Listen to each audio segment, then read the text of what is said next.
Mayong hapon, Negros. Ini ang Digicast Negros X. Ang nagapanguna nga napulo ka mga balita sa Negros ang amo ni gadulong sa inyo. Updin ninyo kami via Facebook, YouTube, kag sa among website www.digicastnegros.com. Kag sarang mga may malantaw sa kay Channel 11 sa Kabangkalan City, Himamaylan City, kag Banwasang Ilog. Kag yari na ang top 10 nga mga balita sa Negros subong adlaw. Department of Tourism may ginatanyag nga bulig pinansyal sa mga empleyado sa mga DOT accredited nga mga establishmento komersyal nga apektado sa pandemic. Task Force Disiplina mag-aayo sa konseho sa Bacolod nga multahan ang mga stores nga wala nagapatuman sa paggamit sa face shield. Pagpa-swab test mas ginpahapos, drive-thru kag home service pwede na. Illegal nga quarrying pagatutukan sa panguluang probinsyal. Kag pag-preserve sa tradisyonal nga pamaagi sa pagluto, kag pati na mga putahe gina-promote pinaagi sa isa ka libro. Initanan sa Digicast Negros X. Una kita sa balita sa lakat sang panahon, low pressure area kag tail end of a frontal system ang padayon nga magadala sa maulanon nga panahon sa bug-os nga Kabisayaan. Base sa weather forecast sang Pag-asa, las 10 kainas ang aga, yara sa bahin sang Borongan City, Eastern Samar, ang LPA kag nagapadulong sa direksyon sang Southern Luzon kag Visayas. Manubo ang tsansa nga mangin isa ini ka bagyo suno sa Pag-asa, pero ginapaabot nga magadala ini sang maulan nga panahon bangod mayara pagid sang nagaluntad nga tail end of a frontal system sa amuman nga bahin sang pungsod. Gani ginapaabot ang mabasko nga ulan sa bug-os nga Visayas kag Southern Luzon. Nagapanugin ang Pag-asa sa publiko nga mangin mabinantayon sa mahimo pagluntad sang flash flood kag landslide sa mga lugar nga may malawig kag mabunok nga pag-ulan. Dapat man nga mangin alerto ang mga pumuluyo sa mga flood-prone areas. Sa number 9, pagatutukan sa karon sa probinsya ang illegal nga quarrying. Inisunod sa kay Board Member Andrew Montelibano ang chairperson sa Committee on Environment sa Sangguniang Panlalawigan sa Negros Occidental. Sunod kay Montelibano, unahon pangita ang mga illegal nga quarry. Sunod sa iya, may mga nabaton silang report tuhoy diri. Sa nagligay nga semana, isa kapag sinapol ang ginpatigayon sa komitiba para mapatod ang gintunaan sa pagbaha sa 3rd District. Sunod sa kay Vice Governor Jeffrey Ferrer, kung mapamatud-an nga ang pag-quarry ang muang nagatugas sa pagbaha, ginalantaw nila ang moratorium para diri. Sunod sa kay Montelibano, sa impormasyon sa PEMO may 1,000 nga pending application para sa pagkuha sa permit. Sinilamang nakabaton sila sa report nga pagkaguba sang isa kataytay sa Manapla kag usisaon pa nila kun bala ang quarry malapit diri ang nagtugas sa pagkaguba. Natalana ka magpatigayon sang survey ang probinsya sa masunod nga semana sa mga quarry nga ginapatuman sa 3rd District. May ginausisa man sila nga impormasyon tuhoy sa illegal logging malapit sa 1st District sunod sa kay Montelibano. Samtang may pagpanghangkat man siya sa mga environmentalist group nga mag-upod sa tikang sa gobyerno sa pagpangapin sa dunang manggad. So kabalo man ta nga kinananon ta for construction and everything, no. So ang sa amon lang, I think we have to balance, no.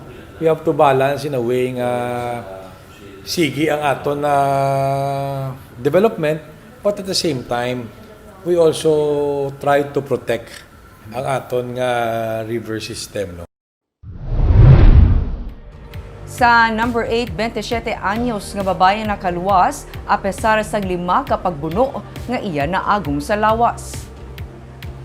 Pilason apang luwas na sa katalagman ang 27 anyos nga si Angelo Olavia, bisan pa 5 ka beses siya nga ginbuno Domingo sang aga sang wala pa makilala nga persona sa syudad sang San Carlos. Sa investigasyon sang PNP, nakita sang biktima ang pagsulod sang isa ka lalaki sa compound sang iya ginaistaran nga boarding house, gani iya ginpamangkot kung ano ang tuyo sang lalaki. Gulpi na lang siya suno sa pulis nga ginbuno-buno sang lalaki gamit ang patalong. Gindalaman gilayon sa ospital ang biktima kag ginbulong.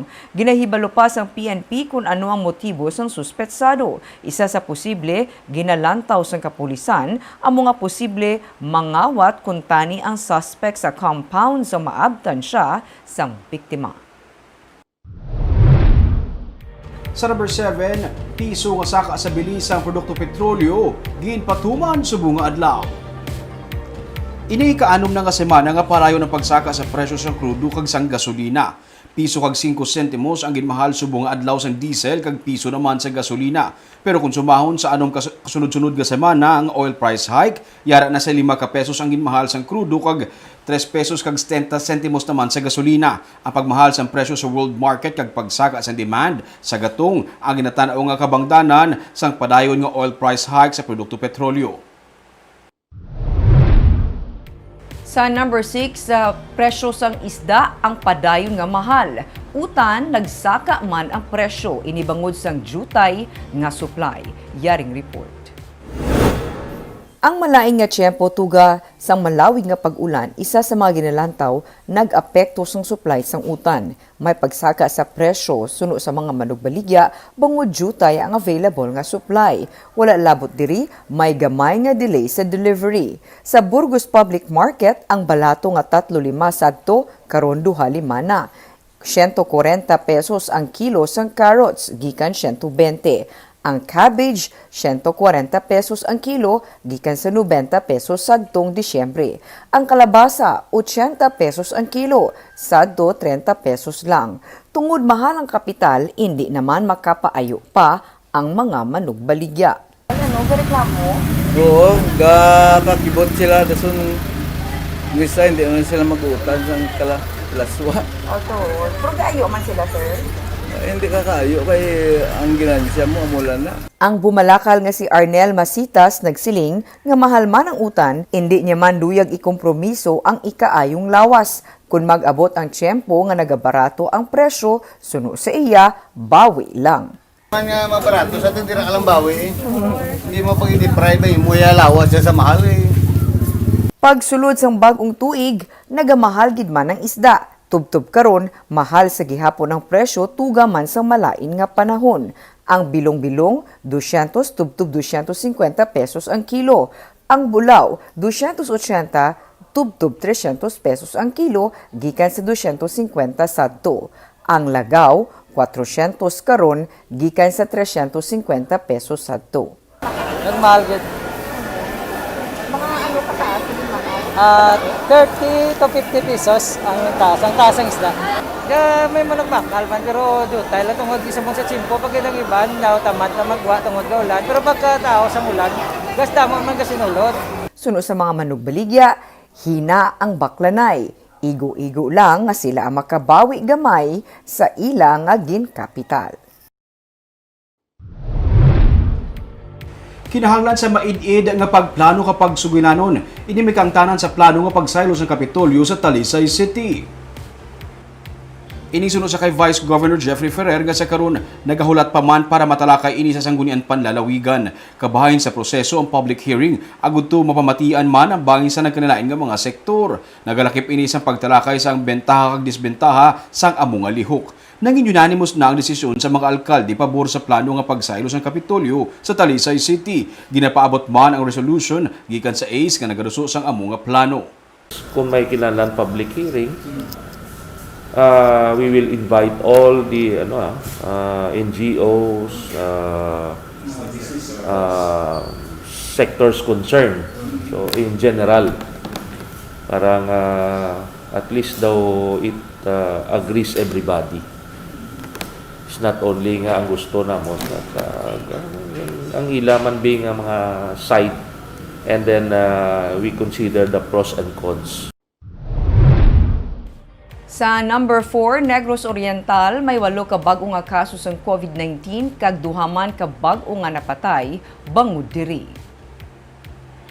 Nadugangan sang 8 ka kaso sa COVID-19 ang Negros Oriental kahapon. 4 sa bag-o nga kaso ang yara sa Bakong, kabahin na ang isa ka manunudlo.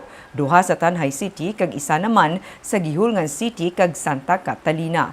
May duhaman ka duga nga napatay bangod sa COVID-19 nga pareho yara sa Dumaguete City. Nag-record man sang 16 ka new recoveries ang probinsya. 1,214 na ang total cases sang COVID-19 sa Negros Oriental kag 219 ang active cases. Samtang bangod sa mataas nga kaso sa COVID-19 sa syudad sang Dumaguete, sila ang karon nagpatigayon sang house-to-house medical mission kag active case finding. Sang Sabado sila ang nagpadulong sa mga panimalay kag nag-check up sa mga residente kasubong man naghatag sang bitamina kag mga face mask. Ining isa sa mga tikang sang syudad para matap ng pagsaka pas ang kaso sa COVID-19 sa Dumaguete nga karon may yara sang 70 ka active cases.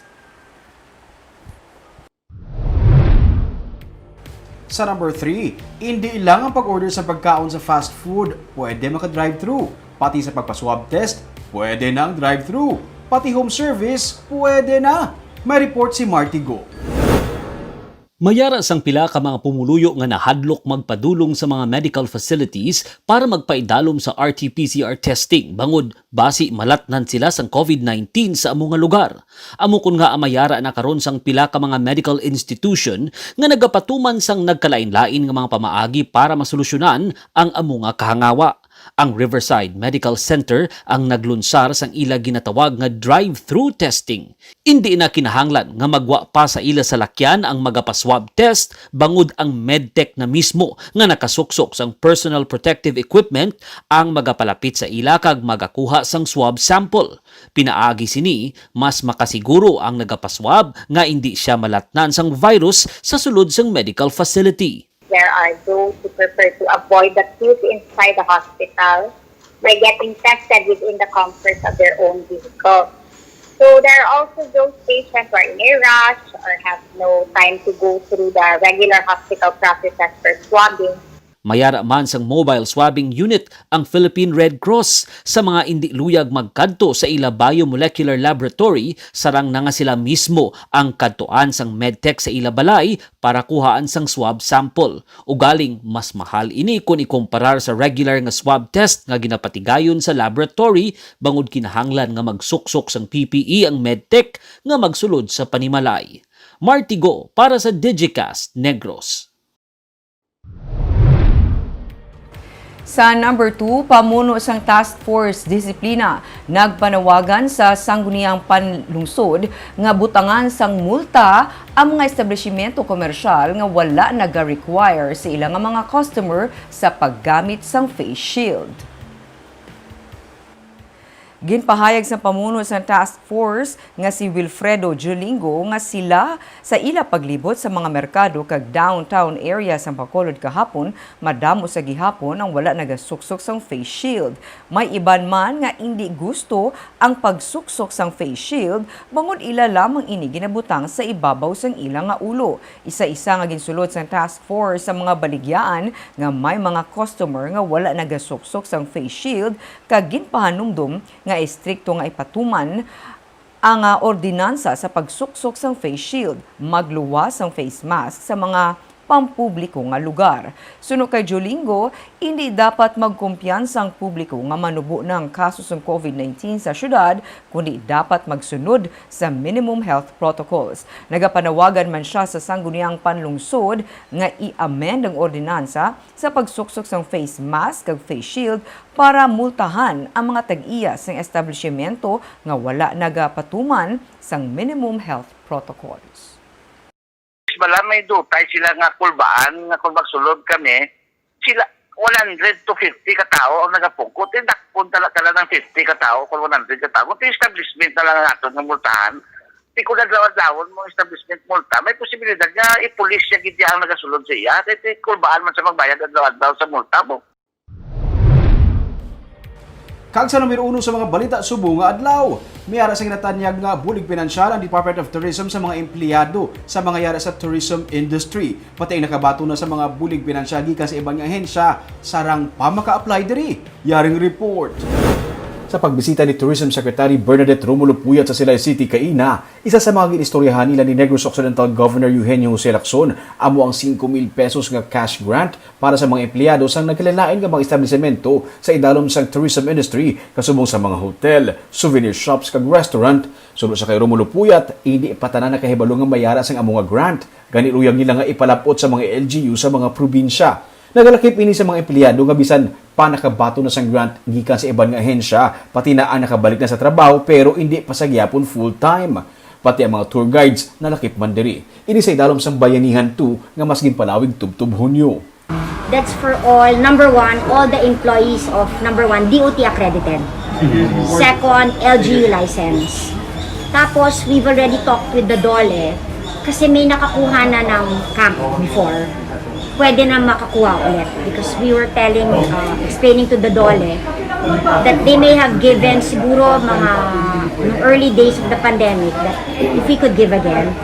And then also a lot kasi have already gotten from the SSS wage subsidy kung pwede bigyan namin sila ulit.